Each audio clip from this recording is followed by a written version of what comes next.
তাকওয়া অর্জনের সঙ্গে আল্লাহর ভালোবাসা পাওয়ার সম্পর্ক রয়েছে। আর আপনারা দেখছেন তাকওয়ার আলো। আসসালামু আলাইকুম ওয়া রাহমাতুল্লাহি ওয়া বারাকাতুহু। যখন জানত না রুশমি বেঁচে আছে তখনও তাকে নিয়ে ভেবেছে, আর আজ যখন তাকে অনাকাঙ্ক্ষিতভাবে নিজের চোখের সামনে দেখেছে তখন যেন ইচ্ছা হচ্ছে যেভাবে হোক তাকে নিজের কাছে আগলে রাখতে। তাই আকুতির স্বরে বলল, রুশমি, যা হয়েছিল সেসব ভুলে যাও না। তুমিও তো আমাকে পছন্দ করতে, তাই না? বলেছিলে অনেক ভালোবাসো আমায়। তখন আমি তোমাকে শুধু বেগানা নারী ভেবে প্রত্যাখ্যান করেছিলাম নিজের দিনকে বাঁচাতে। চলো না সব ভুলে একসাথে বাঁচি রবের জন্য। রাদিহা আনাসের দিক থেকে মুখ ফিরিয়ে বলল, দুঃখিত, এটা কখনোই সম্ভব না। তাছাড়া ক্লিয়ার করে দিচ্ছি, আমি যখন আপনাকে পছন্দ করেছি এবং ভালোবেসেছি তখন আমি দিনের জ্ঞান শূন্য ছিলাম, তাই শয়তানের ধোকায় এমন গুনাহ করেছি। তবে সময়ের সাথে সাথে আপনার প্রত্যাখ্যানই আমাকে আমার রবের কাছে নিয়ে গেছে। ইসলামকে চিনতে শিখেছি, সেজন্য আপনার কাছে আমি কৃতজ্ঞ। তবে আপনাকে এখন আর মেনে নেওয়া আমার পক্ষে সম্ভব না। ভুল বলছো কেন রুশমি? হয়তো তুমি না জেনেই তখন আমাকে ভালোবেসেছিলে, তবে তখনও কিন্তু আমি তোমার স্বামী ছিলাম। কিসের স্বামী? আমি আজই এই সম্পর্ক ভেঙে দেব। তাই বারবার স্বামী কথাটা বলবেন না আমার সামনে, দয়া করে। আর আমার নাম শুধুমাত্র রাদিহা। রুশমি মরে গেছে। রাদিহার কথাগুলোতে আনাসের অন্তরে রক্তক্ষরণ হচ্ছে। এত ঘৃণা তোমার আমাদের প্রতি? এত ঘৃণা করো তুমি ফুপুকে? বলেছেন ঘৃণা করি। ঘৃণা কাকে বলে সেটা কি জানেন? ধরুন আপনি এমন একটি পরিস্থিতিতে আছেন যেখানে থেকে কোনো অবস্থাতেই আপনার হাসি কন্ট্রোল করা সম্ভব নয়, তবে এর মাঝে একজন মানুষের কথা মনে পড়ল এবং নিজের অনিচ্ছাতেই হঠাৎ আপনার হাসিটা উধাও হয়ে গেল। মুহূর্তেই মুখে প্রফুল্ল হাসির জায়গায় একরাশ বিরক্তি আর বিষাদে ভরে উঠল মনটা। এবার বুঝতে পারছেন? নিজের সাথে কখনো এমন হলে হয়তো বুঝতে পারতেন। ওই মুহূর্তে ওই ব্যক্তির প্রতি আপনার যে অনুভূতিটি ছিল, যা আপনাকে গভীর অট্টহাসি থামিয়ে মনটাকে একেবারে বিষিয়ে দিয়েছে, সেই অনুভূতিকেই ঘৃণা বলে। আর এই অনুভূতি আপনার ফুপুর প্রতি আমার জীবনে একদিনে আসেনি, দিনের পর দিন দুঃখ কষ্ট শূন্যতা ভোগ করতে করতে এসেছে। তাই তার জন্য আমার মনে এখন ঘৃণা ব্যতীত আর কিছুই নেই। আর দুঃখজনকভাবে আপনারা তার খুব কাছের লোক, যার ফলে আপনারাও আমার জীবনে তার মতোই। রাধিয়ার কথাটা শেষ হওয়ার পূর্বেই আনাস এক দৃষ্টিতে তার দিকে তাকিয়ে বলে উঠল, তাহলে বলছো যে তুমি আমাকে ঘৃণা করো? রাধিয়া তার দিকে তাকাতে আনাসের তীক্ষ্ণ আর গভীর চাহনি তার হৃদয়কে ভেদ করলো। তাই টলমল করতে থাকা চোখটি অন্যত্রে সরিয়ে নিয়ে বলল, হয়তো। আর আপনিও তো পূর্বে তাই চেয়েছেন। আনাস দৃষ্টি পূর্বের স্থানেই অব্যাহত রেখে গম্ভীর স্বরে বলল, তবে এখন আমি শুধুই তোমাকে চাই, চিরকালের জন্য চাই, যে কোনো মূল্যে চাই, তুমি না চাইলেও চাই। আনাসের কথায় প্রচণ্ড অবাক হয়ে পুনরায় তার দিকে তাকিয়ে নীরবে চোখের অশ্রু ঝরালো রাধিহা। আনাস মুগ্ধ দৃষ্টিতে তাকে অবলোকন করে বলল, ঘৃণায় যেহেতু করো তাহলে আরও কিছুক্ষণ এভাবে তাকিয়ে থেকে আমাকে ঘায়াল করে ফেলো। এতে তোমার প্রতিশোধ নেওয়া হয়ে যাবে, অপরদিকে হবে আমার হৃদয়ের জানাজা। রাধিয়া আর কোনো কথা না বলে সোজা খাট থেকে নেমে ওই ঘর থেকে বেরিয়ে আসতে চাইল। তবে তার আগে আনাস তার হাতটা পেছন থেকে শক্ত করে আঁকড়ে ধরে বলল, কোথায় চলে যাচ্ছ? তালাক চাও না আর? রাধিয়া এবার স্বেচ্ছায় তার চোখে চোখ রেখে বলল, আরও সময় লাগবে আমার। রাধিয়ার মুখ থেকে সময়ের কথা শুনে শান্ত ভঙ্গিতে প্রশ্ন করল আনাস, সেটা কি আমাকে স্বামী হিসেবে মেনে নেওয়ার জন্য? না, তালাক নেওয়ার জন্য। কথাটা বলে আনাসের হাত থেকে নিজের হাতটি ছাড়িয়ে নিল রাধিয়া। পেছনে থেকে বলল আনাস, সময় নাও, তবে দেখে নিও তুমি পারবে না আমার থেকে আলাদা হতে।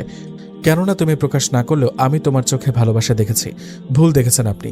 ছোটবেলায় বাবা মাকে হারিয়েছি, ভালোবেসে অবহেলা পেয়েছি, সময়ের সাথে সাথে হৃদয়ে মজবুত ভিত গড়ে তুলেছি। আমাকে আপনি এতটা দুর্বল মনে করবেন না। ঠিক আছে, মনে করলাম না, তবে তোমাকে আজ অসম্ভব সুন্দর লাগছে।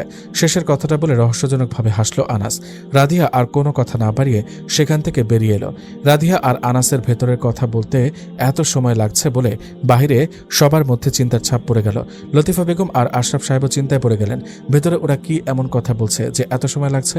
দুজনে দুজনের অপরিচিত, শুধু 3টা তালাক শব্দ উচ্চারণ করবে আর শেষ। তাতে এত সময় লাগছে কেন?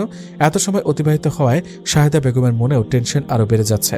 মনে মনে শুধু দোয়া করে যাচ্ছেন যে করে হোক কোনোভাবে যদি আজ এই তালাকটা না হতো তাহলে কতই না ভালো হতো। সকলের অপেক্ষা আর চিন্তার অবসান ঘটিয়ে ঘরের ভেতর থেকে বেরিয়ে এলো রাধিয়া। রাধিয়া বেরোতে লতিফা বেগম ছুটে এসে জিজ্ঞেস করলেন, মা তুই ঠিক আছিস তো? যে কাজে এসেছিলি তার সম্পূর্ণ হয়েছে? তালাক দিয়েছে তোর মামাতো ভাই? কথাটা শুনে শাহেদা বেগমও কিছুটা এগিয়ে এলেন। তবে রাধিয়া কোনো কথা জবাব না দিয়ে শক্ত কণ্ঠে বলল, বাড়িতে চলো আম্মু, চলো আমি তোমাদের বাড়িতে ফিরবো বলে বেরিয়ে গেল। মেয়ের মনের অবস্থা কিছুই বুঝতে পারলেন না তার বাবা মা। তাই মনে মনে ভাবলেন হয়তো তালাক হয়ে গেছে। তাই ইতোমধ্যেই দুঃখে তার দুই চোখ বেয়ে অশ্রু গড়িয়ে পড়ল। কিছুক্ষণ পরে আনাসের ঘরে দৌড়ে গেলেন। আনাস জানলার পাশে সোজা হয়ে দাঁড়িয়ে রাধিয়ার চলে যাওয়ার পানে তাকিয়ে আছে। তবে তার মুখের কোণে তীক্ষ্ণ হাসির রেখা স্পষ্ট। মনে মনে ভাবছে, তুই যত চেষ্টা করিস রুশমি, আমাকে তুই কিছুতেই ছাড়তে পারবি না। তোর মনে যে আজও আমার শক্ত বসবাস তা আমি তোর চোখ দেখে বুঝে গেছি। কিরে আনাস, মেয়েটা এভাবে বেরিয়ে গেল কেন? তুই না বলেছিলি যে করে হোক ওকে বুঝাবি? তাহলে কি ও তোর কথাও রাখলো না? আমি জানতাম ও কারো কথা রাখবে না। তারপর ক্ষিপ্ত দৃষ্টিতে পাশে দাঁড়িয়ে থাকা আকলিমার দিকে তাকিয়ে বলল, রাখবে বা কি করে? ওর সাথে তো আর কম অন্যায় হয়নি, কম কষ্ট তো পায়নি মেয়েটা। শাহেদা বেগমের কথা শুনে মুখ চেপে কেঁদে উঠলেন আকলিমা। অনেক বছর পরে আজ নিজের নারী ছেঁড়া ধনকে নিজের হাতে ছুঁতে পেরেছে সে, নিজের হাতে বউ সাজিয়েছে। এটাই তার ভাবনার বাইরে। এবার সবাইকে চমকে দিয়ে বলল আনাস, তালাক হয়নি আম্মা, ও আমার থেকে তালাক নেয়নি। কি বলছিস বাবা? সত্যি? আল্লাহ তোমার দরবারে হাজার শুকরিয়া। আল্লাহ, আমি তো আরো ভেবেছিলাম সব সম্পর্ক হয়তো শেষ। আনাস, তালাক যেহেতু হয়নি তাহলে তো ও আবার আসবে আমাদের এখানে। কি বলে গেছে ও তোকে? বল না বাবা, আমার যে আর তর্স হয়েছে না। কবে আসবে সে ব্যাপারে কিছু বলেনি। তবে তুমি চিন্তা করো না আম্মা, ইনশাআল্লাহ খুব শীঘ্রই ওকে এ বাড়িতে নিয়ে আসবো আমি। তুমি আশা রাখতে পারো। ছেলের কথায় প্রচণ্ড খুশি হলেন শাহেদা আর আকলিমা দুজনেই। সে বাড়ি থেকে বেরিয়ে আসার পর থেকেই একদম চুপচাপ রাদিহা। আর তার এই অবস্থা দেখে আশরাফ সাহেব সান্ত্বনা দিয়ে বললেন, মা আমি জানি যেমনই হোক একটা সম্পর্ক শেষ হয়ে গেলে সবারই কষ্ট লাগে, তবে তোকেও তো শক্ত হতে হবে। বল, এভাবে চুপ করে থাকিস না মা। এ ঝামেলা শেষ। এবার আমরা তোকে একটা ভালো ছেলে দেখে তোর মনের মতো কাউকে খুঁজে তার সাথে তোকে বিয়ে দেব। হবে না বাবা, আমি তালাক নিতে পারিনি। রাধিহার কথায় বাবা মা দুজনে চমকে উঠলেন। কি বলছিস তুই এসব রাধিহা? তাহলে কেন আমাদের নিয়ে তুই এসেছিলি এই বাড়িতে? এত দূর থেকে যে কাজের জন্য এসেছিস সে কাজ সম্পাদন না করে কেন চলে এলি তুই? রেগে গিয়ে খানিকটা ধমকের স্বরে কথাগুলো বললেন আশরাফ সাহেব। তবে লতিফা বেগম শান্ত। তালাক হয়নি কথাটা শুনে যেন তিনি খানিকটা স্বস্তি পেয়েছেন। কেননা আনাসকে সহ তাদের বাড়ির সবকিছুই তার খুব পছন্দ হয়েছে। তাছাড়া আনাস তাদের পূর্ব পরিচিত বিষয়টা এইমাত্রই জানার পর থেকে তাকে কুরে কুরে খাচ্ছে। তাই মুখ দিয়ে প্রকাশ না করলেও মন থেকে তিনি এ ব্যাপারে খুশি হয়েছেন। তাই আশরাফ সাহেবকে থামিয়ে দিয়ে বললেন, আচ্ছা ও যা বুঝেছে তা করেছে, এ ব্যাপারে বাসায় গিয়ে কথা বলি। অন্যদিকে সে তখন থেকে রাদিয়াদের বাসায় ফেরার অপেক্ষায় আকুল হয়ে বসে আছে সাদাত। মনে মনে তুমুল উৎফুল্লতা কাজ করছে এটা ভেবে যে আজকের পরে যে কোনো মুহূর্তে সে বাড়িতে রাদিয়াকে বিয়ে করার প্রস্তাব তুলে ধরবে। কেননা রাদিয়ার এখন কিছুটা হলেও দুর্বলতা আছে, তাই তার জন্য সাদাতকে যোগ্য বলে মনে করতে আশরাফ সাহেবের কোনো আপত্তি থাকবে না। আর আপাতত রাদিয়ার মনেও কেউ নেই, না আনাস আর না তো তার ছোটবেলার হাজব্যান্ড। তবে সাদাতের এই খুশি বেশিক্ষণ স্থায়ী হলো না। যখন রাধিয়া বাসায় আসতে সে জানতে পারল যে রাধিয়ার মামাতো ভাই আর কেউ না, তার পরিচিত রাধিয়ার ভালোবাসা সেই আনাস। বিষয়টা যেন সবারই মাথার উপর দিয়ে গেল। খালেদা বেগম হেসে বললেন, শোন রাধিহা, তাকদির বড় কঠিন জিনিস। এই ছেলেই তোর তাকদিরে আছে। তাই তো পূর্বেও তার সাথে তোদের দেখা হয়েছিল। তখন কি কেউ জানতো যে এটাই তোর স্বামী? দাদির মুখ থেকে এই কথাগুলো শুনে যেন নিজের রাগ কন্ট্রোল করতে খুবই কষ্ট হলো সাদাতের। তাই তখনই ওই রুম থেকে বেরিয়ে নিজের ঘরে এসে সজোরে ঘুষি বসালো তার রুমের দেওয়ালটাতে। ঘুষিটা এতটাই জোরে ছিল যে হাত ফেটে রক্ত ছড়িয়ে পড়ল সারা হাতে। রাদিহাই নিজের ইচ্ছাতে তালাক নেয়নি, উল্টো সময় চেয়েছে। কথাটা শুনে আফিয়া এবং খালেদা বেগম প্রচণ্ড খুশি হয়েছে। তবে সাদাতের রাগের মাথায় সেখান থেকে বেরিয়ে আসার বিষয়টা তারা দুজনেই লক্ষ্য করেছে। তাই খালেদা বেগম ইশারা দিয়ে আফিয়াকে সাদাতের পেছন পেছন যেতে বললেন। নানুর ইশারাতে সাদাতের পেছন পেছন এসে দেখল আফিয়া সাদাত খাটের পাশে বসে আছে। হাঁটুতে মুঠ শক্ত করে রাখা অবস্থাতেই সেখানে রক্ত ছড়িয়ে আছে। দৃশ্যটা দেখে সাদাতের প্রতি অসম্ভব মায়া হলো আফিয়ার। ছুটে এসে চেঁচিয়ে বলল, এ কি সাদাত ভাইয়া, তোমার হাতের একই অবস্থা? এ সময় আফিয়াকে সামনে দেখে সাদাতের রাগ যেন আরো বেড়ে গেল। চিৎকার করে চেঁচিয়ে বলল, তুই এখানে কেন? এক্ষুনি যা এখান থেকে। তবে তাতেই কোনো কাজ হয়নি। সাদাতের এত রাগ ক্ষোভের পরেও সেখানে ঠায় দাঁড়িয়ে আছে আফিয়া। সাদাত আশ্চর্য হয়ে বলল, কি বলেছি তোকে? তুই শুনতে পাসনি? না, আমি শুনতে পাইনি। কি সমস্যা তোমার? হ্যাঁ, আমি কি এখন এখানে তোমার ভালোবাসা আদায় করার দাবি নিয়ে এসেছে নাকি যে এভাবে কথা বলছো? আর নিজের একই হাল করেছে তুমি কি মনে করো তুমি নিজের শরীরে আঘাত করলে রাধিয়া তোমার প্রতি গলে যাবে? তারপর মনটাকে অনেকটা খারাপ করে বলল, জানো না, কথায় আছে, আমরা যার দিকে তাকাই তারা আমাদের দিকে ফিরেও তাকায় না। যাদের আমরা নিজেদের গভীর অনুভূতিতে রাখি তারা আমাদের তাদের ভাবনার আওতায়ও রাখে না। তাই কাউকে ভালোবাসলে এটা মেনে নিয়েই ভালোবাসতে হবে যে সে তোমাকে প্রত্যাখ্যান করবে। আর আমিও এটা মেনে নিয়েছি। তাহলে তুমি কেন মানতে পারছো না ভাইয়া? এতক্ষণ অনেক রাগারাগি করলেও এবার আফিয়ার কথায় একদম স্তব্ধ হয়ে গেছে সাদাত, তাই নীরব হয়ে ফ্লোরে বসে পড়ল। বুক ফাটা দীর্ঘশ্বাস ফেলে বলল, ভালোবাসলে এত কষ্ট পেতে হয় কেন রে আফিয়া? আফিয়া পাশের টেবিল থেকে ফার্স্ট এড বক্সটা হাতে নিয়ে তা থেকে তুলা দিয়ে সাদাতের হাত পরিষ্কার করে দিতে দিতে বলল, সেই প্রশ্নের উত্তর তো আমিও খুঁজে বেড়াচ্ছি ভাইয়া, তবে আজ হয়তো কিছুটা অনুমান করতে পেরেছি। সাদাত অবাক হয়ে প্রশ্ন করল, কি তার উত্তর? আফিয়া শান্ত কণ্ঠে জবাব দিল, তার উত্তর হয়তো একটা হালাল বিয়ে। সাদাত আবারও অবাক হলো, বিয়ে মানে? বিয়ে কেন বললাম জানো? কারণ বিয়ের মাধ্যমে সম্পর্ক পবিত্র হয়, পাকাপোক্ত হয়, জোরালো হয়, যেমনটা রাধিহা আর আনাস ভাইয়ের ক্ষেত্রে হয়েছে। ওনারা একে অপরকে চেনেন না, ছোটবেলায় বিয়ে করেছিল, তবুও বড় হয়ে না জেনেও রাধিহা সেই আনাস ভাইয়াকে ভালোবাসলো। তারপর যখন আনাস ভাইয়া তাকে রিজেক্ট করলো, তখন আবার রাধিহা তাকে ভুলে যেতে চাইলেও আল্লাহ আবার তাদের মুখোমুখি করলেন। আর আজ এত দূর থেকে তালাক নিতে গিয়েও ব্যর্থ হয়ে ফিরে এলো রাধিহা। এটা কি ভালোবাসার বহিঃপ্রকাশ নয় ভাইয়া? সাদাত করুণ দৃষ্টিতে আফিয়ার দিকে তাকিয়ে জবাব দিল, কেন এসব বলে আমাকে আরো পোড়াচ্ছিস? তোকে আমি কষ্ট দিচ্ছি বলে? না ভাইয়া, তুমি তো পরে পড়েছ, এর আগে তো ছাই করেছ আমাকে। আফিয়ার এই তীক্ষ্ণ কথার কোনো জবাব নেই সাদাতের কাছে। চোখে মুখে শত আফসোস ফুটিয়ে তুলে বলল, আহা, কেন যে আমরা একসাথে বড় হতে গেলাম। যদি এমন না হতো তাহলে হয়তো আমাদের হৃদয়ে একে অপরের প্রতি এমন ভয়াবহ অনুভূতির জন্ম নিত না, আর আজ এমনভাবে পড়তেও হতো না। সাদাতের কথায় আফিয়ার দুই চোখ অশ্রুসিক্ত হলো। অপলক দৃষ্টিতে সাদাতের দিকে তাকিয়ে জবাব দিল, আমিও যে পড়ছি তা তুমি বুঝতে পেরেছ ভাইয়া?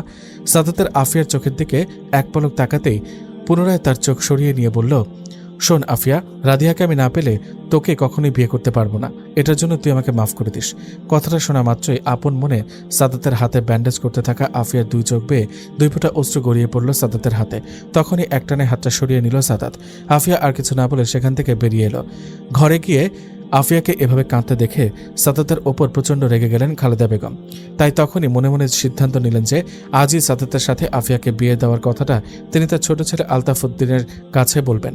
যে করেই হোক প্রস্তাবটাতে তাকে তিনি রাজি করাবেন। প্রয়োজনে তার নিজের নামে লিখে রাখা খাল পাড়ের জমিটা তিনি সাদাত আর আফিয়ার নামে লিখে দিয়ে যাবেন, তবুও এই বিয়ে তিনি করিয়ে ছাড়বেন।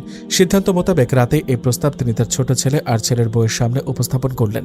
শুরুতে এই কথাটা শুনে সাদাতের মা বাবা দুজনেই প্রচণ্ড ক্ষেপে গেলেন, তবে পরবর্তীতে জমি লিখে দেওয়ার কথা উঠলে দুজনের মুখেই সম্মতির আভা প্রকাশ পায়। ছেলের বউয়ের থেকে সম্মতি পেয়ে এবার সাদাতের মতামতের প্রতি চিন্তিত হয়ে পড়েন খালেদা বেগম। তাই মনে মনে সিদ্ধান্ত নেন 2-3 দিন পর তিনি আয়োজন করে আনাস আর তার পরিবারকে এই বাড়িতে দাওয়াত করে আনবেন, যেন এতে আনাসের সাথে কোনোভাবে রাধিহার বিয়েটা দিয়ে দিতে পারলেই পরবর্তীতে সাদাতকে রাজি করানোর তার জন্য সহজ হবে। আনাসদের বাড়ি থেকে ফিরে আসার পর সেদিন রাতটা কোনো রকমে কাটালে পরদিন সকালেই রাধিয়ার ফোনে কল বেজে উঠল। ঘুমের ঘোরে নাম্বারটা চেক না করেই ফোনটা রিসিভ করে কানে ধরে সালাম দিয়ে জিজ্ঞেস করলো রাধিহা। ওপাশ থেকে জবাব এলো, জানি আমাকে ভুলে যাওনি, তাহলে কে সেটা চিনে নাও নিজেই। মুহূর্তে ঘুম ভেঙে এক লাফে উঠে বসলো রাধিহা। আপনি আমার নাম্বার পেলেন কোথা থেকে? কেন ভুলে গেছো? এই উপকারটা তো তুমি নিজেই করেছিলে আমার, মনে করে দেখো। রাধিহার স্মরণে এলো 5 মাস আগের ঘটনা। সে নিজেই তার নাম্বার দিয়ে আনাসকে কল করে বিরক্ত করেছিল একসময়। হ্যাঁ আল্লাহ, তখন কি সে জানতো যে একদিন এমন দিনও আসবে যেদিন আনাসও তাকে এভাবে বিরক্ত করবে? তাই কর্কশ কণ্ঠে বলল, কেন কল করেছেন আমায়? ও হ্যাঁ, যা বলতে কল করেছি। আসলে তুমি কাল চলে যাওয়ার আগে ভুল করে হয়তো আমাদের বাসা থেকে একটা জিনিস নিয়ে চলে গেছো। তুমি চলে যাওয়ার পর থেকে সেটার খুঁজে পাচ্ছি না। রাধিহা অবাক হয়ে জিজ্ঞেস করলো, কোথায় কি নিয়ে এলাম আমি? কিছুই তো আনিনি। কেন, তুমি আমার মন নিয়ে যাওনি? হালকা হেসে জবাব দিল আনাস। রাধিয়া বিরক্ত হয়ে বলল, এসব বলতে আপনি আমাকে কল করেছেন? ভাবতেই কেমন অবাক লাগছে, আপনার মতো একজন গম্ভীর শান্ত মেজাজের ব্যক্তিত্ববান লোক আমার সাথে এভাবে কথা বলছে। সত্যি করে বলুন তো, এর আগে কোনোদিন এগুলোর প্র্যাকটিস করেছিলেন কিনা? আনাস হেসে জবাব দিল, না, বউকে বলবো বলে সব জমিয়ে রেখেছিলাম। ভেবেছিলাম বউ যেহেতু মারাই গেছে তাই একেবারে জান্নাতে গিয়ে তাকে এগুলো বলবো। এখন সৌভাগ্যক্রমে দুনিয়াতেই সুযোগ দিয়েছেন রব। আনাসের কথাগুলোতে বিরক্ত লাগলেও খানিকটা হাসি পেল রাধিহার। তাই আর কিছু না বলে সালাম দিয়ে ফোনটা কেটে দিল রাধিহা। 2 দিন পর আনাসদের এ বাড়িতে দাওয়াত দিবেন। এই কথাটা যে করেই হোক লতিফা আর আশরাফকে জানাতে হবে এবং যে করেই হোক তাদের এ ব্যাপারে রাজি করাতে হবে বলে ভাবছেন খালেদা বেগম। তবে মনে মনে খানিকটা ভয়ও কাজ করছে, যদি এ ব্যাপারটাতে আশরাফ বা লতিফা কেউ রাজি না হয়। তবুও সাহস করে লতিফাকে ডেকে এনে কথাটা তার সামনে উপস্থাপন করলেন খালেদা বেগম। যদিও রাধিহাকে আনাসের কাছেই পুনরায় বিয়ে দিলে ভালো হবে বলে ভেবেছিলেন লতিফা, তবে কথাটা শাশুড়ির মুখ থেকে শুনে খানিকটা অবাক হলেন তিনি। মনে মনে ভাবলেন, কি এমন হলো যে আজ হঠাৎ করে আম্মা রাধিহার ভালো চাইছেন? সেই শুরু থেকে আজ অবধি তো কোনো দিন তিনি আমার মেয়েটার সাথে ভালো করে কথাও বলেননি, তাহলে আজ হঠাৎ? ভাবতে ভাবতে খালেদা বেগম বললেন, কি এত ভাবছো লতিফা? ভাবছো আমি কেন রাদিহার বিয়ে নিয়ে চিন্তা করছি? শোনো, আমি হয়তো মেয়েটাকে কখনো বুকে জড়িয়ে আদর করিনি। ও হয়তো আমার রক্তেরও কেউ না, আপন নাতিও নয়, তবে আমারও ওর মতো একটা নাতি আছে। আফিয়াও রাদিহার মতোই এতিম। আমি তাই আফিয়ার দিকে তাকিয়ে হলেও রাদিহার খারাপ চাইব না। খালেদা বেগমের যুক্তিতে এবার তার প্রতি কিছুটা বিশ্বাস এলো লতিফার। খালেদা বেগম আবার বললেন, শোনো লতিফা, আমি বয়স্ক মানুষ, দুনিয়ার অভিজ্ঞতা আমার তোমাদের থেকে বেশি। যেহেতু রাদিহার নানির বাড়ির মানুষেরা ওর প্রতি দুর্বল, তাই ওরা ওকে কাছে পেলে কখনো কোনো কষ্ট দিবে না, বরং যত্ন করে আগলে রাখবে। তাছাড়া শত হোক ওরাই রাদিহার রক্তের আপন সম্পর্ক। তাই আমার মনে হয় এখানে বিয়ে দিলে রাদিহার জন্য সবচেয়ে ভালো হবে। এই প্রথম খালেদা বেগমের কোনো কথা এতটা ভালো লেগেছে লতিফার। তারও মনে হয় যে এই অবস্থাতে আনাসই রাদিহার জন্য পারফেক্ট। তবে কথাটা রাদিহা বা আশরাফ সাহেব কাউকেই বুঝিয়ে বলার সাহস তার নেই। খালেদা বেগম লতিফার চেহারা অবলোকন করে বলল, কি হয়েছে, কি এত ভাবছ? লতিফা চিন্তিত কণ্ঠে বলল, আম্মা, আপনি যা বলছেন সবই ঠিক আছে, তবে এ ব্যাপারে আমি আপনার ছেলেকে কিভাবে বলবো সেটাই ভেবে পাচ্ছি না। সে যদি কথাটা শুনে রাগারাগি করেন, আর রাদিহাকেই বা কিভাবে রাজি করাবো? খালেদা বেগম লতিফার সম্মতিতে এবার যেন বুকে অনেকটা সাহস পেলেন। তাই তার কাঁধে হাত রেখে বললেন, বিষয়টা এত কঠিন না, তুমি যতটা কঠিন ভাবছ। তুমি চাইলে আমি তোমাকে একটা বুদ্ধি দিতে পারি। শাশুড়ির কথায় তাজ্জব হয়ে তাকিয়ে রইলেন লতিফা। সে জানে খালেদা বেগম খুবই তীক্ষ্ণ ও কূটনৈতিক বুদ্ধির অধিকারী। তার দেওয়া বুদ্ধি ধনুকের ছোড়া তীরের ন্যায় নিশানা ভেদ করে।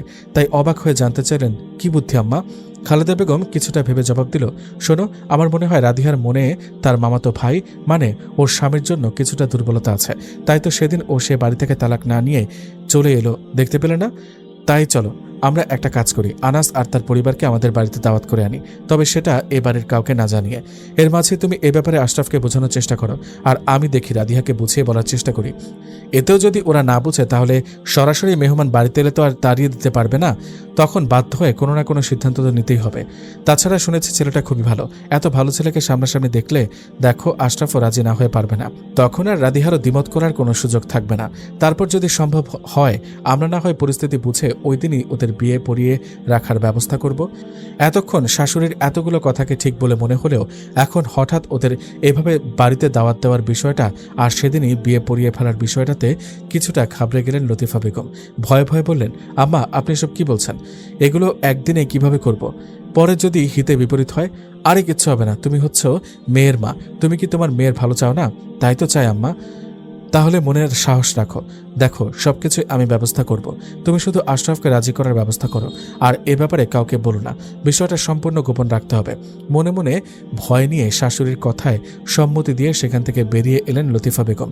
আজ দুপুরে হঠাৎ খালেদা বেগম ডেকে নিজের কাছে এনে বসালো রাদিহাকে, যা ইতিপূর্বে আর কখনো করেননি তিনি। রাদিহা অনেকটা আশ্চর্য আর ভীতি নিয়ে তার পাশে এসে বসল। খালেদা বেগম শান্ত স্বরে বুঝালো, দেখ দাদু ভাই, জন্ম, মৃত্যু, বিয়ে, এই 3 জিনিস তকদিরের লেখন, চাইলেও আমরা তা কেউ খণ্ডাতে পারি না। দেখ, তোর জীবনে যদি তোর মামাতো ভাই না থাকতো, তাহলে এত বছর পর কেনই বা হাসপাতালে আশরাফের অ্যাক্সিডেন্টে তার সাথে তোর দেখা হবে বল? আমার মনে হয় এ ছেলেই তোর নসিবে লেখা আছে, তাই হয়তো আল্লাহ ভালো জানেন। শোন, কিছু কিছু সময় এমন আসে যে জীবনের আগে পরে সবকিছু ভুলে একটা সিদ্ধান্ত নিতে হয়। তাই আমি বলি কি, তুই আবার ওই ছেলেকে বিয়ে কর, আমার বিশ্বাস তুই সুখী হবি। দাদির কথাগুলোর প্রত্যুত্তরে কিছু বলার সাহস নেই রাদিহার, তাই চুপ করে থেকেই আমি এখন যাই বলে সেখান থেকে বেরিয়ে এলো সে।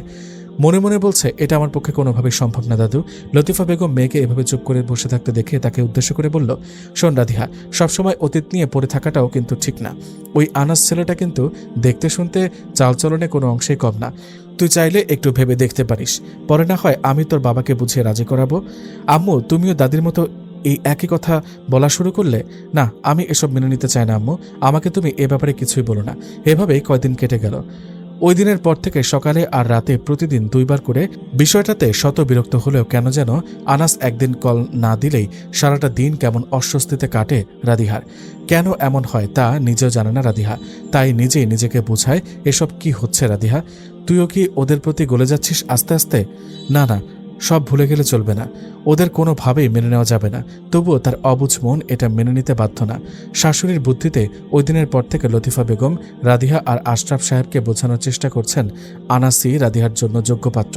তাছাড়া এখন মৌলিকভাবে তালাক দিলেও রাদিহার জীবনে এটার একটা বিপরীত প্রতিক্রিয়া পড়বে। যার ফলে ভবিষ্যতে তাকে বিয়ে দেওয়ার ক্ষেত্রেও সমস্যা হতে পারে। তবে এক্ষেত্রে বাবা মেয়ে দুজনেরই অমত। তবে রাত দিন বোঝানোর ফলে আশরাফ সাহেবের মতামত খানিকটা পজিটিভের দিকে এলেও রাদিয়া এক্ষেত্রে কোনোভাবেই সম্মত নয়।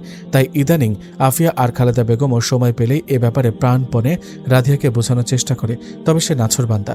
শত চেষ্টার পর আশরাফ সাহেবকে খানিকটা বোঝাতে পেরে 2 দিন পর বিয়ের ব্যাপারে কথা বলার জন্য সামাদ সাহেবকে কল করেন খালেদা। শত চেষ্টার পর আশরাফ সাহেবকে খানিকটা বোঝাতে পেরে 2 দিন পর এ ব্যাপারে কথা বলার জন্য সামাদ সাহেবকে কল করেন খালেদা বেগম। এতদিন পর হঠাৎ রাদিহার দাদির তরফ থেকে এমন অনাকাঙ্ক্ষিত প্রস্তাব পেয়ে সামাদ সাহেব চরম খুশিতে ফেটে পড়লেন। আনন্দে আত্মহারা হয়ে সেদিনই সবাইকে সাথে নিয়ে বিয়ের বিষয়ে সমস্ত প্রস্তুতি নেওয়া শুরু করে দিলেন। মনে মনে তার একটাই ভাবনা, রুশমি আর আনাসের বিয়ে। এ বিয়েতে কোনো কিছুর কমতি থাকবে না। শুরুতে নিজের গর্ভধারিণী মা আমার কথা একটাবারও চিন্তা না করে আমাকে ফেলে অন্যের হাত ধরে চলে গেল।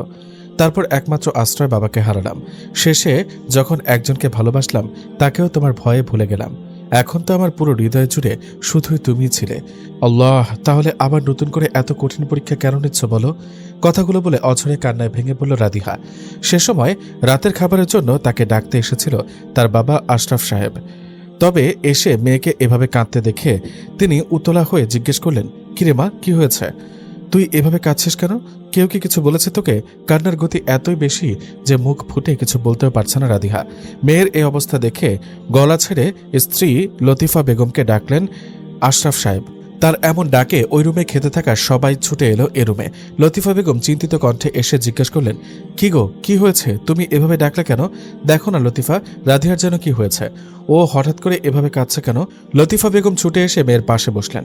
মাথায় হাত রেখে জিজ্ঞেস করলেন, কি হয়েছে মা? এভাবে কাঁদছিস কেন তুই? বল আমাকে। কেউ কি কিছু বলেছে তোকে? আফিয়াও পাশে এসে বসলো রাদিহার। অনেক কষ্টে নিজেকে সামলিয়ে কাঁদতে কাঁদতে বলল রাদিহা, আম্মু, আমি সব ভুলেই গিয়েছিলাম। তাহলে হঠাৎ এই ভয়ানক বাস্তবতা কেন সামনে এসে দাঁড়ালো আমার? আমি এখন কি করব আম্মু? আমি আবার কিভাবে তাদের মুখোমুখি হবে বলো? রাদিহার কথায় ঘরের সকলে খুব অবাক হলো। লতিফা বেগম অবাক হয়ে জিজ্ঞেস করলেন, কোন বাস্তবতা মা? আম্মু, আমি বড় হয়েছি, তাই তোমরা আমাকে বিয়ে দিতে চাইছ। তবে তোমরা শত চেষ্টা করলেও তো আমার বিয়ে হবে না। রাদিয়ার কথায় ঘরে থাকা সকলে চমকে উঠল। ঘরের বাহিরে মরিয়া হয়ে দাঁড়িয়ে থাকা সাদাতও আটকে উঠল। মনে মনে ভাবল, রাদিহা হঠাৎ একথা বলছে কেন? তাহলে কি ও জানতে পেরে গেছে যে ওর বিয়ের সম্বন্ধগুলো আমি ভেঙে দিয়েছি? আফিয়াও অবাক হয়ে জিজ্ঞেস করলো, এসব কি বলছিস রাদিহা? কেন বিয়ে হবে না তোর? রাদিহা কাঁদতে কাঁদতে বলল, কারণ আমি বিবাহিত। কথাটা শোনা মাত্রই যেন ঘরে থাকা সকলের মাথায় আসমান ভেঙে পড়ল। ঘরের ভেতরেই যেন ছোটখাটো একটা ভূমিকম্প নেমে এলো। খালেদা বেগম তো রাগে তেরে উঠে বললেন, হায় হায় আল্লাহ, শেষমেশ তুই এই অঘটনটা ঘটালি মুখপুরি। সবাইকে না জানিয়ে বিয়ে করে ফেললি। একবারও তুই তোর বাবা মায়ের কথা চিন্তা করলি না? কথাটা শুনে আশরাফ সাহেবের অবস্থা যেন করুণ হয়ে উঠল। তবুও তিনি নিজেকে সামনে রেখে বললেন, আম্মা, আপনি থামেন তো, ওকে ওর কথা শেষ করতে দেন। বলতো মা, তুই কি আসলে এমন কিছু করেছিস? রাধিয়ার আরও কান্না বেড়ে গেল। সে কাঁদতে কাঁদতে বলল, না বাবা, আমি কিছুই করিনি। আমি নিজের ইচ্ছাতে কিছুই করিনি। এ অবধি বলতেই যেন আফিয়ার ভেতরটা মোচড় দিয়ে উঠল। মনে মনে ভাবল, নাকি সাদাত ভাইয়াই ওকে জোর করে বিয়ে করে ফেলেছে। হায় আল্লাহ, এবার কি হবে? এবার রাধিহা সবার কৌতূহল ভেঙে দিয়ে বলল, আব্বু, আমার বয়স যখন 6 বছর তখনই আমার পুরো পরিবার আমাকে আমার মামাতো ভাইয়ের সাথে বিয়ে দিয়ে দেয়। এতদিন তো আমি বিষয়টাকে ছেলেখেলা ভেবে উড়িয়ে দিলেও আজ জানতে পারলাম কুরআনে মহান রব্বুল আলামিন এই ব্যাপারে ক্লিয়ার করে বলে দিয়েছেন, কোনো নারীর বিয়ে পুনরায় ততক্ষণ অবধি সংগঠিত হবে না যতক্ষণ না পর্যন্ত সে তার আগের স্বামীর থেকে তালাক নেয়। কিন্তু মা, তখন তো তুই ছোট ছিলি, অবুঝ ছিলি। একটা অবুঝ শিশুর তার মতামত ছাড়া কিভাবে বিয়ে সম্পূর্ণ হতে পারে? বাবা, কোরআন হাদিসে এ ব্যাপারে বর্ণনা করা হয়েছে। সেখানে এসেছে, যদি কোনো ছেলে মেয়ে ছোট থাকে এবং তাদের তরফ থেকে তাদের পরিবার অথবা তাদের বাবা বিয়ে কবুল করে, তাহলে সে বিয়ে সম্পন্ন হয়ে যাবে। আর সেদিন তো সাক্ষী সমেত পুরো পরিবারের সম্মতিতে আমার বিয়েটা হয়েছিল। এখন আমি কি করব বাবা? আমি আর কোনো মতেই তাদের মুখোমুখি হতে চাই না বাবা। মেয়ের মুখ থেকে এই কথাগুলো শুনে যেন ব্যথায় বুকটা ফেটে যাচ্ছে লতিফা বেগমের। তাই মেয়েকে শক্ত করে জড়িয়ে ধরে সান্ত্বনা দিলেন, থাক মা, কাঁদিস না। তকদিরে ছিল এটা, আর কি বা করার আছে? এবার যে বাহির থেকে নিজেকে আর ধরে রাখতে পারল না সাদাত, তাই রেগেমেগে ঘরেই ঢুকে এসে বলল, তাকদিরে লেখা আছে মানে? এসব কেমন কথা তোমাদের চাচি? তাহলে কি রাধিয়া এখন সারা জীবন ওই লোকটার বউ হয়ে ঘুরে বেড়াবে? খালেদা বেগম সাদাতের রাগের কারণ বুঝতে পারলেন, তাই তিনি আগ বাড়িয়ে বললেন, এখন আর কি বা করার আছে? ছোটকালে মুখে মুখে বিয়েটা হয়ে গেছে মেয়েটার, তাহলে তো ইসলামের বিধান অনুযায়ী সে ওই ছেলেরই বউ। দাদির মুখ থেকে রাধিয়া আরেকজনের বউ শব্দটা শুনে যেন সবকিছু জ্বালিয়ে দিতে ইচ্ছা হচ্ছে সাদাতের। তবুও অনেক কষ্টে নিজেকে শান্ত করে বলল, সমস্যা যেহেতু আছে তাহলে তো সমস্যার সমাধানও আছে, তাই না? তাই বলে তো মেয়েটা সারা জীবন এই সম্পর্কটাকে বয়ে নিয়ে বেড়াবে না। এক কাজ করো চাচা, তুমি কালই গিয়ে আমাদের মসজিদের ইমাম শেখ আব্দুল করিম হুজুরকে গিয়ে এই ব্যাপারে বিস্তারিত মাসালা দিতে বলো। দেখো, যদি তিনি বলেন যে এই বিয়ে বৈধ আছে, তাহলে রাধিহার নানির বাড়িতে যোগাযোগ করে প্রয়োজনে সেখানে গিয়ে হলেও ওদের তালাক দিয়ে নিয়ে এসো। তবুও গোড়া থেকে এই সমস্যার সমাধান করো। সবার মাঝে সাদাতের যুক্তি এবং কথাবার্তা সবই পছন্দ হলো আশরাফ সাহেবের, তাই তিনিও তার কথায় সম্মতি দিলেন। সাদাতের কথাগুলো শুনে খালেদা বেগম আফিয়াকে ইশারায় ওখান থেকে ডেকে এনে বললেন, দেখলি সাদাতটার অবস্থা? আমারও মনে হয় ও এখনও মনে প্রাণে চাইছে মেয়েটার তালাক হয়ে গেলে পরে সে তাকে বিয়ে করবে, কিন্তু এমনটা কোনোভাবেই হতে দেওয়া যাবে না। তাই দোয়া করো যেন রাধিহার ওই মামাতো ভাইয়ের সাথে যেন ওর বিয়েটা টিকে যায়, তাহলে দেখবি পরে তোকে বিয়ে করা ছাড়া আর কোনো উপায় থাকবে না সাদাতের। নানুর কথাগুলোতে যুক্তি আছে, কিন্তু তবুও আফিয়া জেনে শুনে কোনোভাবে চায় না যে রাধিহা কষ্টে থাকুক, কেননা সে জানে রাধিহার নানার বাড়ির সবাই খারাপ, তাই তার মামাতো ভাইও হয়তো খারাপই। আর জেনে শুনে এমন একটা খারাপ মানুষের পাল্লায় রাধিহার জীবনটা নষ্ট হোক, সেটা সে কোনোভাবেই চায় না। তাই মনে মনে বলল, আল্লাহ, রাদিয়ার জন্য যা ভালো তুমি তাই করো প্লিজ। পরদিনই সাদাতকে নিয়ে মসজিদের ইমাম সাহেবের থেকে এ ব্যাপারে সবকিছু ক্লিয়ারভাবে জানতে পারলেন আশরাফ সাহেব। ইমাম সাহেবও সেম একই মাসালা দিয়েছেন যেগুলো রাদিহা বলেছিল, তাই জোরালোভাবে সিদ্ধান্ত নিয়ে রাদিহার দাদির বাড়ির সাথে যোগাযোগ করে তাদের মাধ্যমেই রাদিহার মামার ফোন নাম্বার পেলেন আশরাফ সাহেব। নাম্বার পেয়ে সেদিনই কল দিলেন তার মামার কাছে। রিং হওয়ার কিছুক্ষণের মাঝে কল রিসিভ করে সালাম দিল সামাদ সাহেব। আশরাফ সাহেব সালামের জবাব দিয়ে সোজা কথায় বললেন, ভাই আমি মোহাম্মদ আশরাফ। সোজা কথায় বলতে গেলে আমি রুশমির পালক বাবা। এবার হয়তো আপনি আমাকে চিনতে পারবেন। আমি রুশমির ব্যাপারে আপনাদের সাথে একটু কথা বলতে চাচ্ছিলাম। বাবার মুখ থেকে জীবনের প্রথম পালক বাবা শব্দটা শুনে যেন রাধিয়ার বুকটা ফেটে যাচ্ছে কষ্টে। কথাটা শুনে লতিফা বেগমেরও দুই চোখ বেয়ে গড়িয়ে পড়ল দুই ফোঁটা অশ্রু। অপরদিকে এত বছর যাবৎ যাকে মৃত ভেবে তার কোনো অস্তিত্বের সন্ধান পর্যন্ত করেনি, হঠাৎ তার বেঁচে থাকার খবরটা যেন শুনে জ্ঞান হারানোর উপক্রম সামাদ সাহেবের। আর এক মুহূর্ত নিজেকে সামনে রাখতে না পেরে উতলা হয়ে জিজ্ঞেস করলেন, সামাদ সাহেব কি বলছেন আপনি? আমার রুশমি বেঁচে আছে? আল্লাহ, আপনার দরবারে লাখো কোটি শুকরিয়া। এই শাহেদা, এদিকে এসো, দেখে যাও কে ফোন দিয়েছে। স্বামীরটাকে রান্নাঘরে কাজ করতে থাকা শাহেদা বেগম এবং তার মেয়ে আনিসা দুজনেই ছুটে এলো। ভাই ভাই দয়া করে আমাকে এক্ষুনি বলুন কোথায় আছে আমার রুশমি, আমি এক্ষুনি আসছি। ভাই দয়া করে আমাকে বলুন। খুশিতে যেন আত্মহারা হয়ে উঠেছে সামাদ সাহেব। আজ এত বছর পর সামাদ সাহেবের মুখ থেকে হঠাৎ রুশমির নামটা শুনে যেন অন্তর আত্মা পর্যন্ত কেঁপে উঠল শাহেদার। চোখ দিয়ে অঝরে ঝরে পড়তে লাগলো খুশির অশ্রু। আশরাফ সাহেব চেয়েছিলেন শক্তভাবে তাদের সাথে কয়টা কথা বলে কল রেখে দিবেন, তবে তিনি নরম মনের মানুষ হওয়ায় সামাদ সাহেবের এমন আকুলতা তার হৃদয়ে মায়ার আবির্ভাব ঘটালো। তাই তিনি বললেন, ভাই আপনি আগে একটু শান্ত হন, আমি যে প্রয়োজনে আপনাকে কল দিয়েছি সেটা আগে বুঝিয়ে বলছি। তারপর রুশমি আর আনাসের বিয়ের ব্যাপারে সব খুলে বললেন। শুরুতে রুশমিকে আবার ছেলের বউ হিসেবে ঘরে আনতে পারবেন ভেবে খুশি হলেও যখন জানতে পারলেন তারা শুধুমাত্র তালাক নেওয়ার জন্য তাদের সাথে যোগাযোগ করেছে, তখন যেন মনটা ভেঙে চুরমার হয়ে গেল সবার। শাহেদা বেগম সামাদ সাহেবের হাত থেকে ফোনটা টেনে নিয়ে সালাম দিয়ে বললেন, ভাইজান আপনার কাছে আমার অনুরোধ, একটা বার শুধু রশ্মির কণ্ঠটা আমাকে শোনান। ভাই আমি সারা জীবন আপনার প্রতি কৃতজ্ঞ থাকব, বেশি না, শুধু একটা বার ওর কণ্ঠটা আমাকে শোনান। ফোনের ভলিউম লাউড স্পিকার দেওয়া থাকায় খানিকটা দূরে বসে মায়ের সাথে তাদের বলা সব কথাই শুনছিল রাধিহা। শুরুতে ওই লোকগুলোর প্রতি জমে থাকা এত বছরের ঘৃণার কারণে তাদের কথাগুলো শুনতেও যেন বিরক্ত লাগছিল রাধিহার। তবে যখন শাহেদা বেগমের করুণ কান্না বিজড়িত কণ্ঠটা ভেসে এলো কানে, তখন যেন নিজের অজান্তে দুই চোখ পেয়ে অশ্রুকণা গড়িয়ে পড়ল রাধিহার। মা লতিফা বেগমও মেয়ের এই অবস্থা লক্ষ্য করে মনে মনে তাকে হারিয়ে ফেলার ভয়ে কাতর হয়ে পড়লেন। শাহেদা বেগমের করুণ অনুরোধে ফোনটা রাধিহার দিকে বাড়িয়ে দিলেন আশরাফ সাহেব। তবে তাদের সাথে কথা বলার মতো সাহস যেন কিছুতে জুগিয়ে উঠতে পারল না রাধিহা। তাই দুই হাত নেড়ে ইশারা করে না করলো, আমি পারবো না বাবা, আমি কিছুতেই পারবো না। লতিফা বেগম মেয়ের এমন করুণ অবস্থা লক্ষ্য করে ছোট শিশুর মতো জড়িয়ে বুকে আগলে নিলেন তাকে, ঠিক যেভাবে প্রথম দিন তার শূন্য বুকটা পূর্ণ করতে আগলে নিয়েছিলেন। যদিও খালেদা বেগম রাধিহাকে তেমন পছন্দ করেন না, তবুও যেন আজকের দৃশ্যে তার চোখে পানি চলে এলো। তালাকের কথা শুনে কষ্ট পেলেও কথাবার্তা এগিয়ে নিয়ে রুশমির ঠিকানা জানার জন্য হলেও তাতে রাজি হতে বাধ্য হলেন সামাদ সাহেব। কল কেটে রুশমির বেঁচে থাকার আনন্দে দুমড়ে কেঁদে উঠলেন সামাদ সাহেব। এত কিছুর মাঝেও সবকিছু যেন কারোরই বিশ্বাস হতে চাইল না। এটা কিভাবে সম্ভব?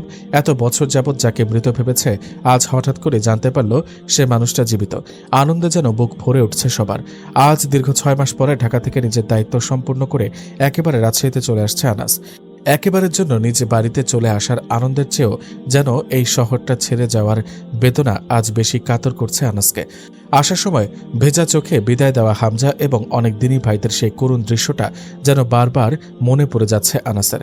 আর ভাবতেই বুকের বাম পাশটায় কেমন যেন ব্যথা অনুভব হচ্ছে। মনে মনে ভাবছে, হে আল্লাহ, এ দিন তোমার, আর এটার বিজয়ও তুমিই দেবে। তবুও আমি অথম তোমার সৈনিক হয়ে ইসলামকে বাঁচানোর তরে যুদ্ধে জড়িয়ে পড়ি। আর এই যুদ্ধক্ষেত্রেই যাদেরকে ভালোবাসি তা শুধু তোমার জন্যই বাসি, আর যাদেরকে ঘৃণা করি তা শুধু তোমার জন্যই করি। আর আশা রাখি তার বিনিময়টা শুধু তোমার থেকেই পাওয়ার। ইনশাআল্লাহ এর উত্তম প্রতিদান শুধু তুমি আমাকে দিবে, এবং যখন দিবে তখন আমি পুরোপুরি সন্তুষ্ট হয়ে যাব। কে জানতো যে আনাসের মনে মনে করা এই দোয়াগুলোকে আল্লাহ মুহূর্তের মধ্যে এভাবে কবুল করে ফেলবেন।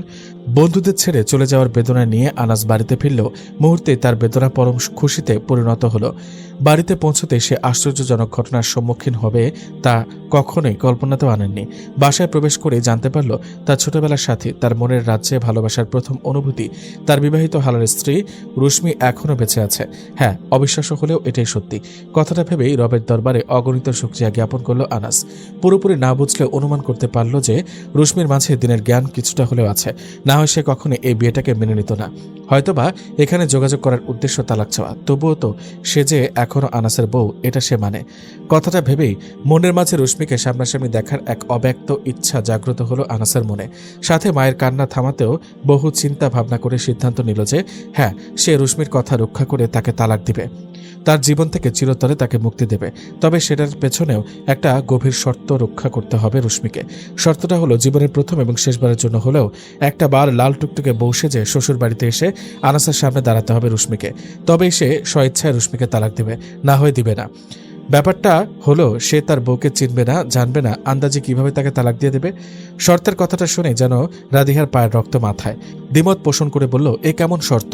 না না, আমি কোনোভাবেই এই শর্ত পালন করতে রাজি নয়। সাদাতও এই কথা শুনে প্রচণ্ড রাগান্বিত হয়েছিল। তবে তালাকের জন্য হলেও শেষ অবধি রাজি হতে হলো সবাইকে। অনেক ভেবেচিন্তে 3 দিন পরেই সেখানে যাওয়ার একটা তারিখ ঠিক করে সবাই মিলে। 3 দিন পর সকাল সকাল রাধিহাকে নিয়ে রাজশাহীর উদ্দেশ্যে রওনা হন আশরাফ সাহেব আর লতিফা বেগম। এখানে রওনা হওয়ার আগ থেকেই বাবা মায়ের 2 হাত ধরে ঘাপটি মেরে বসে আছে রাধিহা। রাধিহার অবস্থা লক্ষ্য করে লতিফার মনেও এক অজানা ভয়। যদি ওনারা আর আসতে না দেয় রাধিহাকে। নিজের মনে ভয় কাজ করলেও মুখে মুখে সে রাধিহাকে সান্ত্বনা দিয়ে বলল, এত চিন্তার কিছু নেই মা, একটা দিনেরই তো ব্যাপার, তাই না? কোনো রকমে মুখ বন্ধ করে পার করে দিলেই হবে। প্রায় 4 ঘন্টা জার্নি করে অবশেষে নাসিরুদ্দিন সাহেবের সেই রাজকীয় বাড়িতে এসে পৌঁছেছে রাধিহা। বাড়ির সামনে সে পা রাখতেই সবাই এসে গিয়ে ধরল তাকে, যেন সকলের সামনে কোনো সার্কাসের জোকার নেমে এসেছে। এসবে প্রচণ্ড বিরক্ত লাগছে রাধিহার, তবুও নিজেকে বোঝাচ্ছে আচ্ছা সব সহ্য করে নিই, একদিনেরই তো ব্যাপার। রাধিহার বাড়িতে প্রবেশের সময় পাশের রুমের জানলা থেকে তাকে নজরে পড়ল আনাসের। শুরুতেই রুশমির পরনে কালো বোরকা হিজাব যেন তার মনে এক অদৃশ্য শান্তি বয়ে আনল। কেন যেন মন বলে উঠল, আমার জন্যই হয়তো এত দূরে থাকার পরেও আল্লাহ তাকে হেফাজত করেছেন রুশমি। সবার মাঝখান থেকে কোনো রকমে ঘরে প্রবেশ করল রুশমি। রুশমিকে দেখে তার মামি শাহেদা বেগম এসে তাকে টেনে বুকে জাপড়ে ধরলেন। এতদিন পর রুশমিকে দেখে যেন তার তৃষ্ণাত্মক হৃদয়টা ঠান্ডা হলো। সামাদ সাহেবও এসে রুশমির মাথায় হাত বোলালেন। সবাই আজ রুশমিকে দেখে কম বেশি কান্না করলেও একজন মহিলা যেন পাগলের মতো কাঁদছেন দূরে দাঁড়িয়ে। সবার মাঝখানে থেকেও তার দিকেই বারবার নজর চলে যাচ্ছে রুশমির। তাই অতি কৌতূহলে তার দিকে ইশারা করে জিজ্ঞেস করল, উনি কে? রুশমির এই প্রশ্নে পাশে থাকা একজন মহিলা আমতামতা করে জবাব দিল, ও এটা তোমার এক খালা, তোমার মামার চাচাতো বোন। ছোটবেলায় তোমাকে অনেক কোলে নিয়েছে, আদর করেছে, তো তাই আজ অনেকদিন পর তোমাকে দেখে এভাবে কাঁদছে। শুরুতে এখানে আসতে ইচ্ছা না করলেও এখন সবগুলো মানুষের তার প্রতি এমন মায়া দেখে রাধিহার নিজেরই তাদের প্রতি অনেক মায়া হচ্ছে। তাই নিয়ত করলো পরে যতক্ষণ থাকবে কারোর থেকে আর নিজেকে সরিয়ে রাখবে না সে। তাই এসব ভেবে নিজেকে খানিকটা স্বাভাবিক করল। তবে মনে মনে তার একটা ভয় সবচেয়ে বেশি কুরে কুরে খাচ্ছে। সেটা হলো তার মামাতো ভাই আনাস। যদিও জোরালো সম্পর্কে সে তার স্বামী, আল্লাহ জানে কেমন হিংস্র মন মানসিকতার মানুষ সে। যদি খুবই নোংরা মানসিকতার হয় হয়তো নোংরা মানসিকতাই হবে, না হয় সম্পর্ক শেষ হয়ে যাবে। শুনেও কেন একটা মেয়েকে এত হেনস্থা করে বউ সাজিয়ে দেখতে হবে তার? আল্লাহ জানে বউ সেজে তার সামনে গেলে কি অবস্থা হয় আমার। আল্লাহ, আপনি আমাকে বাঁচায়েন দয়া করে ওই আনাসের থেকে। আশ্চর্যজনকভাবে আনাসের নাম মুখে নিতেই লাইব্রেরির সেই আনাসের কথা মনে পড়ে গেল রাধিহার। মনে মনে আল্লাহর কাছে এসব চিন্তা থেকে পানাহ চাইল সে। এই অল্প সময়েই মানুষগুলো লতিফা বেগম আর আশরাফ সাহেবের মনটাও জয় করে ফেললেন। তাই তাদেরকে দেখেও আর বোঝা যাচ্ছে না যে তারা এই বাড়িতে প্রথম এসেছেন। দেখে মনে হচ্ছে যে কত কাছের আত্মীয় তারা। আর মানুষগুলো কেমন বোকা, তারা জানে যে রাধিয়া শুধু তালাক নিতেই এই বাড়িতে এসেছে, আর তা সত্ত্বেও বাড়িতে এমন জাঁকজমক আয়োজন শুরু করেছে যে যে কেউ দেখলে ভাববে এটা কোনো বিয়ে বাড়ি। সবকিছুই মোটামুটি স্বাভাবিকভাবে নিতে পারলেও বউ সেজে আনাসের সামনে যাওয়ার ব্যাপারটা সবচেয়ে কঠিন বলে মনে হচ্ছে রাধিহার। ভাবতে ভাবতে সে সময় চলে এলো। আনাসের মা এবং তখনকার অঝরে কাঁদতে থাকা সে খালামণিটা ঘরে প্রবেশ করলো। তাদের হাতে রয়েছে রাধিহাকে বউ সাজানোর রাজকীয় সব সরঞ্জাম। এগুলো নিয়ে এসেছে রাধিহাকে বউ সাজাবে বলে। রাধিহাও মনে মনে অবাক না হয়ে যেন পারছে না। কেমন বোকা এরা সবাই। কিছু মুহূর্তের জন্য এরা এত টাকা খরচ করে এত কিছুর আয়োজন করেছে কেন? এগুলো তো সব পরে আনাসের সত্যিকারের বিয়েতেই খরচ করতে পারত। না, তা করবে কেন? তারা তো খুব বড় লোক।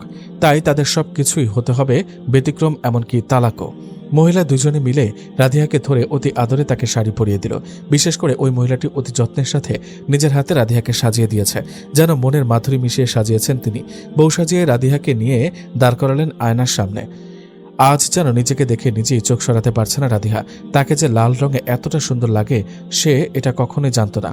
মনে মনে আবারও আল্লাহর কাছে দোয়া করে নিল যেন সব সহজ হয়। বউ সাজানো শেষে সবাই মুগ্ধ দৃষ্টিতে তাকিয়ে আছে রাধিহার দিকে। এই মুহূর্তে লতিফা বেগমেরও মনে হচ্ছে যদি আজ সত্যি রাধিহার বিয়ে হতো তাহলে হয়তো বিষয়টা এত খারাপ হতো না। এমনিতেও তো মেয়েকে সারা জীবন নিজের কাছে বেঁধে রাখতে পারবেন না তিনি। কোথাও না কোথাও তো বিয়ে দিতে হবেই তাকে। তাহলে এখানেই বা মন্দ কি? বরং এখানে বিয়ে হলে রাধিহা সবসময় ভালো থাকবে, নিজের আপন মানুষদের মাঝে থাকবে। তবে কথাগুলো কারোর সামনে বলার সাহস নেই তার। বউ সাজানো শেষে কয়েকজন মিলে রাধিয়াকে একটা বড় ঘোমটা দিয়ে নিয়ে গেল আনাসের ঘরে। অতি যত্নে সেখানে বসিয়ে রেখে এলো তাকে। এবার যেন রাধিহার মনেও অন্যরকম এক অনুভূতি হচ্ছে। মনে মনে ভাবছে এমনই তো হতো যদি আজ আমার বিয়ে হতো। এভাবেই হয়তো বউ সেজে নিজের স্বামীর জন্য অপেক্ষা করত রাধিহা। তবে হচ্ছে তার উল্টো। লোকে বিয়ে করার জন্য বউ সাজে আর রাধিয়া তালাক দেওয়ার জন্য। আহা, কি বিচিত্র তার জীবন, ভেবেই রাগ লাগছে। অবশ্য আপাতত বেশি রাগ হচ্ছে তার আনাসের প্রতি। তার এমন অযথা শর্তের জন্য এত কিছু সহ্য করতে হচ্ছে রাধিয়াকে। ভাবতে ভাবতেই ক্ষীণ কণ্ঠে সালাম দিয়ে ঘরে প্রবেশ করল আনাস। এত সুন্দর সালামের আওয়াজটা যেন সোজা হৃদয়ে গিয়ে বিঁধল রাধিহার। কোনো কিছু না বুঝে নিজের স্থানে চুপ করে দাঁড়িয়ে আছে রাধিহা। দুই চোখ যেন মাটির সাথে শক্তভাবে আটকে আছে। তাই চোখ তুলে একটি বার তার পানে তাকাতেও পারছে না সে। এবার শান্ত পায়ে আস্তে আস্তে রাধিহার দিকে এগিয়ে এলো আনাস। প্রথমে খানিকক্ষণ ঘুমটার ওপর থেকেই তাকে পর্যবেক্ষণ করে মুগ্ধ হয়েছে। মনের মাঝে রশ্মিকে দেখার এক অভিন্ন আগ্রহ নিয়ে তার মুখের উপরে থাকা ঘোমটাটা তুলে দিল আনাস। তবে প্রথম পলকেই মুখের ভাষা যেন উধাও। রাধিয়াও ভয়ে মাথা নিচু করে মাটির দিকে চোখ রেখে দাঁড়িয়ে আছে। তবে আনাসের যেন সবকিছুই শুরু থেকে ভাবতেও আশ্চর্য লাগছে। এটা কি করে সম্ভব? এতদিন যাকে সে না জেনে শত অবহেলা করে গেছে আর কেউ না, সে রাধিহাই তার রশ্মি। এটা কিভাবে সম্ভব? আশ্চর্য হয়ে ভাবছে মনে মনে, হে আল্লাহ, তাহলে কি এত বিপরীতে থাকার পরেও এজন্যই আমার প্রতি টান জন্মেছিল রাধিহার? তাহলে এটা ওর মনের আবেগ ছিল না, এটা ছিল হালাল বন্ধন। হায় আল্লাহ, আমার রশ্মি এতদিন তাহলে আমার আশেপাশে ছিল, কিন্তু আমি তাকে চিনতে পারিনি। কি আশ্চর্য, একটা মানুষ এতক্ষণ যাবৎ কি করে এভাবে মুখ বন্ধ করে দাঁড়িয়ে থাকতে পারে? তাহলে কি এখানে আসার আগে মুখে সুপারগ্লু লাগিয়ে এসেছেন নাকি শুধু দেখেই চলে যাবেন? এসব ভাবতে ভাবতে কানে ভেসে এলো, তোমার তো দেখছি স্মরণশক্তি খুবই ধীর প্রিয় কলবি। সেই ছোটকাল থেকে বড়কাল সবকালে শুধু বায়না আনাসের বউ হওয়ার। কণ্ঠটা কানে ভেসে আসতে দেহ থেকে প্রাণটা বেরিয়ে যাওয়ার উপক্রম রাধিহার। এটা তো তার চেনা স্বর। কোনো রকমের সাহস করে আসলেই সে কিনা তা ক্লিয়ার হওয়ার জন্য মুখের দিকে তাকাতেই মাথাটা ঘুরে উঠল রাধিহার। দুই চোখে নেমে এলো প্রখর অন্ধকার। তারপর আর কি জ্ঞান হারিয়ে সোজা মাটিতে। না, মাটিতে পড়ার আগেই তাকে নিজের কোলে জড়িয়ে নিয়েছে আনাস। এ সময় রাধিহার অবস্থা দেখে মুচকে হাসল আনাস। মনে মনে অবশ্য মেয়েটার জন্য খুব মায়াও হচ্ছিল তার। আহারে বেচারি, এসেছিল তালাক নিতে, তবে এখন তার এই অবস্থা। রাধিয়াকে পাজাকোলা করে তুলে নিয়ে খাটে শুয়ে আস্তে আস্তে তার চোখে পানি ছিটা দিল আনাস। কিছুক্ষণ পর আস্তে আস্তে চোখ মেলে তাকিয়ে সামনে আনাসকে তার দিকে ঝুঁকে বসে থাকতে দেখে এক লাফে উঠে সরে বসল রাধিহা। চরম আশ্চর্য হয়ে বলল, আপনি এখানে এলেন কিভাবে? রাদিয়ার প্রশ্নে মুচকি এসে জবাব দিল আনাস, হ্যাঁ ঠিকই বলেছ, তোমার শ্বশুরবাড়িতে আমি এলাম কিভাবে? তোমার বিয়েতে আমাকে দাওয়াত করা হয়েছিল আনাসের মিনি পুতুল বউ, তাই দাওয়াত কবুল করতে এসেছি। কি বলছেন এসব? তাহলে কি আপনি মুসাফির আহমেদ আনাস, মানে আমার মামাতো ভাই? কেন বিশ্বাস হচ্ছে না? আচ্ছা, বিশ্বাস করতে সমস্যা হলে তুমি শুধু তোমার স্বামীও ভাবতে পারো, অথবা তোমার প্রেমিক। আমি তাতে এখন আর কিছু মনে করব না। আনাসের কথায় জীবনের প্রথম বিরক্ত লাগলো রাধিয়ার। বিরক্তি নিয়ে বলল, দেখুন, আপনি লাইব্রেরিতে থাকাকালীন আমি কোনোভাবেই জানতাম না যে আপনি সেই আনাস, তাই আমি না জেনে এই ভুলটা করে ফেলেছি। দয়া করে এটাকে আপনি সিরিয়াসলি নেবেন না। আর আমি নিজেও বুঝতে পারছি না এত সব কাহিনী একসাথে কিভাবে জট পাকালো। রাধিয়ার কথায় আলতো হেসে বলল আনাস, এ জট আল্লাহর আদেশে লেগেছে, তিনি না চাইলে তা কিছুতেই খুলবে না। মানে হলো, রুশমি, তুমি না জানলেও আল্লাহ ঠিকই জানতো যে বড় হয়ে আমি একদিন আমার বউকে দেখতে চাইব, আর তাই হয়তো তোমাকে আজও বাঁচিয়ে রেখেছেন। মুগ্ধ দৃষ্টিতে রাধিয়ার দিকে তাকিয়ে কথাগুলো বলছে আনাস। জীবনের প্রথম তার দিকে এভাবে তাকিয়েছে আনাস। বিষয়টা ভেবে খানিকটা অপ্রস্তুত হয়ে নড়েচড়ে বসল রাধিয়া। তারপর শক্ত কণ্ঠে বলল, দেখুন, এর আগে কি হয়েছে না হয়েছে এসব বিষয় নিয়ে আমি আর ভাবতে চাই না। আমার কাছে এই মুহূর্তে আপনার পরিচয় শুধু আপনার ফুপুর পরিচয়। তাতে আপনি যেমনই হন না কেন তা নিয়ে আমি ভাবতেও চাই না। যদিও মৃত্যু আল্লাহর ইচ্ছাতেই হয়, তবুও আমার বাবার সেদিন অনাকাঙ্ক্ষিত মৃত্যু হয়েছিল, যার জন্য দায়ী আপনার ফুপু। ওনার পরিচয়ে এ বাড়িতে আর কোনোদিন আসতে হবে এটা আমি কখনো ভাবিনি। আজ এসেছি শুধুমাত্র তালাকের উদ্দেশ্যে, এটা ছাড়া আর কিছুই ভাবতে চাচ্ছি না। রাদিয়ার মুখ থেকে তালাক শব্দটা শুনে আনাসের খুব খারাপ লাগলো। তবে বিয়ের কথাটা শুনে যেন আনাসের কিছুতে বিশ্বাস হতে চাইল না। যে রুশমি ঠিকমতো তার কল রিসিভ করে না, সে তো এত তাড়াতাড়ি বিয়েতে রাজি হয়ে যাবে, বিষয়টা কেমন চিন্তার। তাই এ ব্যাপারে অবাক হয়ে সামাদ সাহেবকে জিজ্ঞেস করলে তিনি জানান, খালেদা বেগম পূর্বে বলে দিয়েছেন এ ব্যাপারে রুশমি নিজে থেকে কোনো সিদ্ধান্ত নেয়নি, সে এটা তার পরিবারের উপর ছেড়ে দিয়েছে। তাই তারা পারিবারিকভাবে রুশমিকে আনাসের সাথে বিয়ে দিতে সম্মত। কথাটা শুনে খানিকটা অবাক হলেও মন থেকে খুশি আনাস। মনে মনে সিদ্ধান্ত নিল, বিয়ে যেহেতু হবে তাই আজ আর ফোন দিয়ে বিরক্ত করব না ম্যাডামকে, কাল একেবারে সরাসরি গিয়ে কবুল বলবে। সেদিন সারা দিন রাত আনাসদের বাড়িতে শুধু বিয়ের আমেজ। সবাই মিলে গুছিয়ে সাজিয়ে প্রস্তুত করেছে বিয়ের সমস্ত সরঞ্জাম। অন্যদিকে রাধিহা এ ব্যাপারে খুনাক্ষরেও কিছু অনুমান করতে পারবে না, কেননা বিষয়টা পুরোপুরি তার ভাবনার বাইরে। এমনকি কাল যে রাধিহার বিয়ে এ সম্পর্কে আশরাফ সাহেব বা লতিফা বেগমও জানে না। তাদের শুধু জানানো হয়েছে আজ আনাসদের বাড়ি থেকে বিয়ের কথাবার্তা বলতে কিছু লোক আসবে। এ সব কিছু হচ্ছে শুধুমাত্র খালেদা বেগমের একচ্ছত্র ইচ্ছাতে। তিনি বুদ্ধি করে বিষয়টা সকলের থেকে গোপন রেখেছেন, যেন কাল বিয়ের আগে কোনো বাধা না আসে। পরদিন সকাল সকাল সবাইকে নিয়ে বিয়ের সমস্ত সরঞ্জাম নিয়ে ঢাকার উদ্দেশ্যে রওনা হয় সামাদ সাহেব। অপরদিকে রাধিহাদের বাড়িতে শুধুমাত্র কয়েকজন মেহমান আসবে, তাই ছোটখাটো একটু আয়োজন। সকাল থেকে মা, দাদি, চাচি আর আফিয়াকে এত রান্নাবান্না আর ঘর গোছাতে দেখে খানিকটা অবাক রাধিহা। আশ্চর্য হয়ে জানতে চাইল, আজকে বাসায় কে আসবে আম্মু? এত রান্নাবান্না কেন করছো আম্মু? মেয়ের প্রশ্নে লতিফা বেগমের সংক্ষিপ্ত উত্তর, কিছু মেহমান আসবে তাই। পর্দা শুরু করার পর থেকে বাসায় কে এলো কে গেল এ নিয়ে কখনোই কোনো মাথা ঘামায় না রাধিহা। তাই আজও সাধারণ মেহমান ভেবে বিষয়টা তেমন আমলে নিল না সে। তাছাড়া আজ শুক্রবার, সাপ্তাহিক ঈদের দিন, আমল ইবাদতের দিন, তাই নিজের মতো করেই সারাদিন তার ঘরে আমল ইবাদতের মাধ্যমে কাটিয়ে দিল সে। লতিফা বেগম, আশরাফ সাহেবও ভাবলেন শুধুমাত্র দাওয়াতের উদ্দেশ্যে এ বাড়িতে আসছে ওনারা। তবে খালেদা বেগমের তীক্ষ্ণ বুদ্ধির ব্যাপারে তারাও অজ্ঞ। তবে সবারই হুঁশ ফিরল তখন, যখন আসরের আজানের পর 7-8 জন লোক নিয়ে বিয়ের সমস্ত প্রস্তুতি নিয়ে এ বাড়িতে প্রবেশ করল বরপক্ষ। আশ্চর্য হয়ে শাশুড়িকে প্রশ্ন করল লতিফা বেগম, এসব কি হচ্ছে আম্মা? আপনি না বললেন ওনারা শুধু বিয়ের ব্যাপারে কথা বলতে আসবেন আজ? আমিও তো সে মতোই বুঝিয়েছি রাধিহার বাবাকে। তাহলে এখন যে দেখছি ওনারা পুরোপুরি বিয়ের প্রস্তুতি নিয়ে এসেছেন, এ ব্যাপারে তো আপনি কিছুই বলেননি আমাকে। আরে লতিফা, বিয়ে শাদী যত তাড়াতাড়ি হয় ততই ভালো। তাছাড়া আমি তো তোমাকে ওই দিন বললামই, সব ঠিক থাকলে ওই দিনই বিয়ে পড়িয়ে রাখবো। হ্যাঁ আম্মা, আপনি বলেছিলেন, তবে আমি তো আপনাকে নিষেধ করেছিলাম। তাহলেও কেন এমন করলেন? লতিফার কথায় তাকে এড়িয়ে বলল খালেদা বেগম, আচ্ছা এখন যা হওয়ার তো হয়ে গেছেই। এখন যেহেতু ওনারা বিয়ের জন্য প্রস্তুতি নিয়ে এসেছেন, তো একেবারে বিয়েই হোক। শাশুড়ির ধুরন্ধর চালাকির কাছে হার মেনে আশরাফ সাহেবকে সব খুলে বলতে হলো লতিফার। সব শুনে চরম চিন্তায় পড়ে গেলেন আশরাফ সাহেব। মনে মনে রাধিয়াকে কিভাবে বুঝাবেন তা নিয়ে ভাবতে লাগলেন তিনি। পরিশেষে চরম লজ্জিত মুখে রাধিয়ার ঘরে প্রবেশ করলেন তাকে এ ব্যাপারে বুঝাবেন বলে। রাধিয়াও নিজের রুমে জায়নামাজে বসে দোয়া করছিল আপন মনে। এ সময় বাবাকে দেখে উঠে দাঁড়ালো। আশরাফ সাহেব লজ্জিত হয়ে বললেন, মা, একটা আবদার নিয়ে এসেছি তোর কাছে। বাবার মুখ থেকে এমন কথায় চরম চিন্তিত হয়ে উঠল রাদিহা। এগিয়ে গিয়ে বলল, কি আবদার বাবা, তুমি এমন করে বলছো কেন? কি হয়েছে? মা, আমি তোকে না জানিয়ে একটা সিদ্ধান্ত নিয়ে ফেলেছি। আমি জানি তুই আমার কথা কখনো অমান্য করবি না। কি কথা বাবা? মা, আমি আজই আনাসের সাথে তোকে বিয়ে দেব বলে সিদ্ধান্ত নিয়েছি। মা, আমি ছোট থেকে আজ অবধি তোর কাছে কোনো কিছুর দাবি করিনি, কোনোদিন কোনো শাসনও করিনি। যেভাবে চলতে চেয়েছিস সেভাবেই চলতে দিয়েছি। তাই আজ এই আবদারটা রাখছি তোর কাছে। মা, এটার সাথে আমার সম্মান জড়িত। আমি জানি তুই আমার কথা রাখবি। কথাটা যেন এক কান দিয়ে ঢুকে আরেক কান দিয়ে বেরিয়ে গেল রাদিহার। বাকশূন্য হয়ে ঠায় দাঁড়িয়ে রইল খানিকক্ষণ। সবকিছু মানতে পারলেও কি এই মুহূর্তে আনাসকে বিয়ে করা তার পক্ষে সম্ভব? এটা কেমন আবদার নিয়ে এসেছে বাবা আজ? এর থেকে তো বাড়ি থেকে বের করে দিলেও তো তা মেনে নেওয়া সহজ হতো।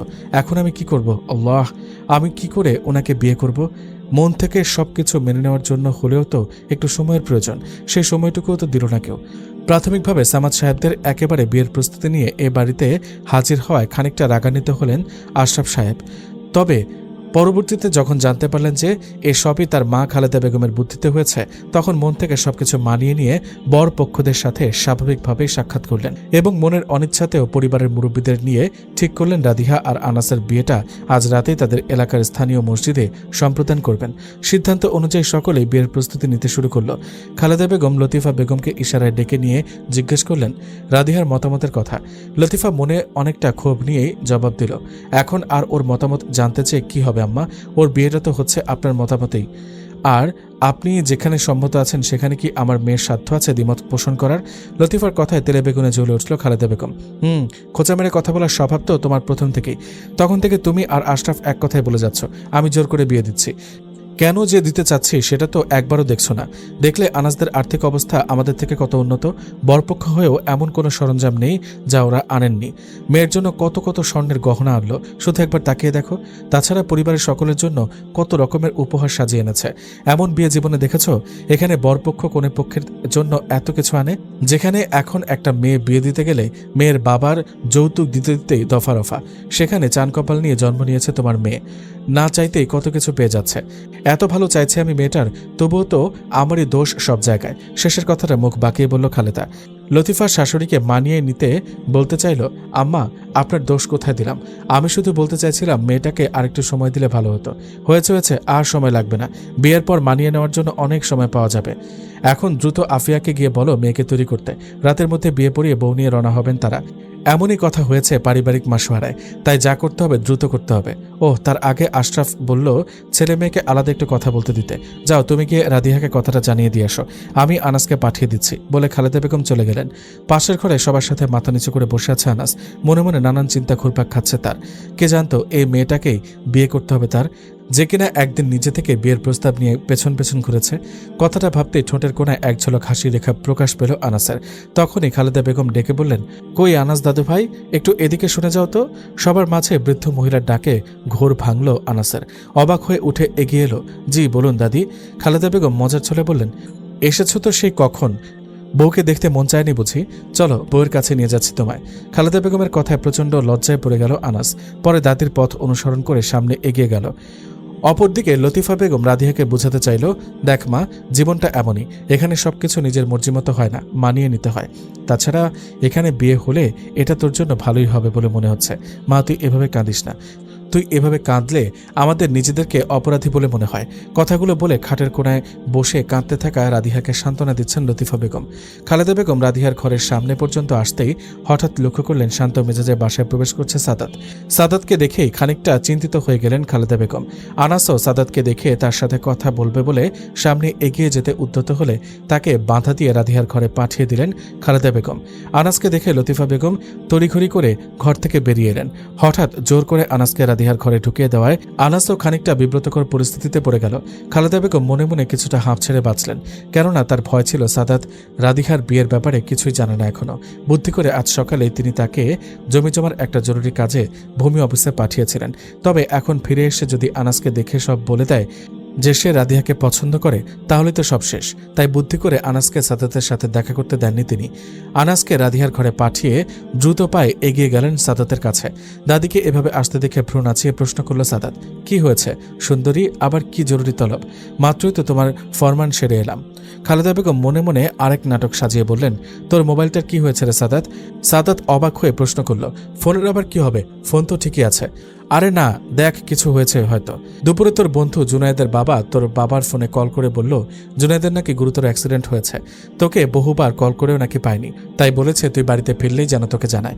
আমি তোর বাবাকে বলেছিলাম তোকে কথাটা ফোন করে জানাতে, তবে তুই চিন্তা করবি ভেবে তোর বাবা তোকে জানায়নি। জুনায়েদ সাদাতের প্রাণের বন্ধু, ওর অ্যাক্সিডেন্টের কথাটা শুনে তখনই দূরমূর করে সেখান থেকে বেরিয়ে গেল সাদাত। অতিরিক্ত চিন্তায় একবার ফোন দিয়ে যাচাই করার প্রয়োজন মনে করল না সে। সাদাতকে পুনরায় বাড়ির বাহিরে বের করতে পেরে হাঁপ ছেড়ে বাঁচলেন খালেদা বেগম। মনে মনে ভাবলেন, যা করতে হবে দ্রুত করতে হবে। আল্লাহ, আমার আফিয়াটার ভালোর জন্য আমাকে এত এত মিথ্যা বলতে হচ্ছে, তুমি আমাকে মাফ করে দাও বলে দ্রুত বিয়ে পড়ানোর তাগিদ দিতেই আশরাফ সাহেবের সাথে কথা বলতে গেলেন। অপরদিকে হঠাৎ এভাবে আনাসকে রুমে ঢুকতে দেখে চমকে দাঁড়িয়ে পড়ল রাদিহা। রাগী দৃষ্টিতে তার দিকে তাকিয়ে বলল, এসব কেমন আচরণ? কারো রুমে প্রবেশ করতে গেলে যে তার অনুমতি লাগে সেটা জানেন না আপনি? আনাস রাদিহার চোখের দিকে তাকিয়ে বিশাল হয়ে ভাঙা কণ্ঠে তাকে বুঝাতে চাইল, আমি আসলে। রাদিহা আনাসকে থামিয়ে দিয়ে বলল, হয়েছে, আর এক্সকিউজ দিতে হবে না।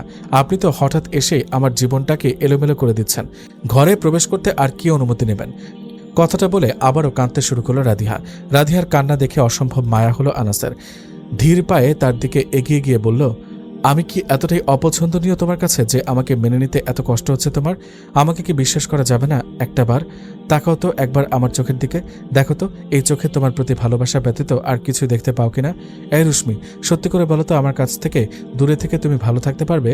যদি সত্যি আমার থেকে দূরে থাকলে ভালো থাকবে এই নিশ্চয়তা দাও, তাহলে আমি কথা দিচ্ছি যে আজই এই মুহূর্তে আমি চিরকালের জন্য তোমার জীবন থেকে, তোমার চোখের সামনে থেকে বেরিয়ে যাব, আর কোনোদিন আসবো না।